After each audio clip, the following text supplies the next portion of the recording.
ഇനി നമുക്ക് ഭൈരവമൂർത്തിയുടെ മറ്റൊരു വിശേഷം പറയാം. ഭൈരവമൂർത്തിക്ക് നായയാണ് വാഹനം. ആ വാഹനമായതിന്റെ പിന്നിലെ ഐതിഹ്യത്തെയാണ് ഇപ്പോൾ പറയുന്നത്.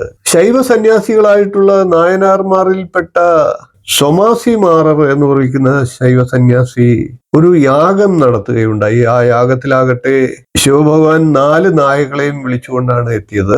4 നായകളും 4 വേദങ്ങളാണ്. ശിവന്റെ അംശമായിട്ടുള്ള ഭൈരവമൂർത്തിക്ക് വാഹനം നായയാണ്. എത്രയൊക്കെ അതിനെ അടിച്ചാലും തങ്ങളുടെ യജമാനരെ വിട്ടുപിരിയാത്ത ഒരു ജീവിയാണ് നായ. അതായത് ആത്മാർത്ഥതയുടെയും നന്ദിയുടെയും പര്യായമായിട്ടാണ് നായയെ കരുതുന്നത്. എന്നാൽ മറ്റുള്ളവരിലൂടെ തന്റെ യജമാനന് ഒരു ദോഷമോ പ്രശ്നമോ ഉണ്ടായാൽ മറ്റുള്ളവരെ വിരട്ടി ഓടിക്കാൻ നായ മടിക്കാറില്ല. നന്ദിയുള്ള മനുഷ്യർ എല്ലായ്പ്പോഴും തങ്ങൾക്ക് നന്മ ചെയ്തവർക്ക് വേണ്ടി പ്രാർത്ഥിക്കുമ്പോൾ ആദ്യം ഓർക്കേണ്ടത് ഭൈരവമൂർത്തിയെയാണ്.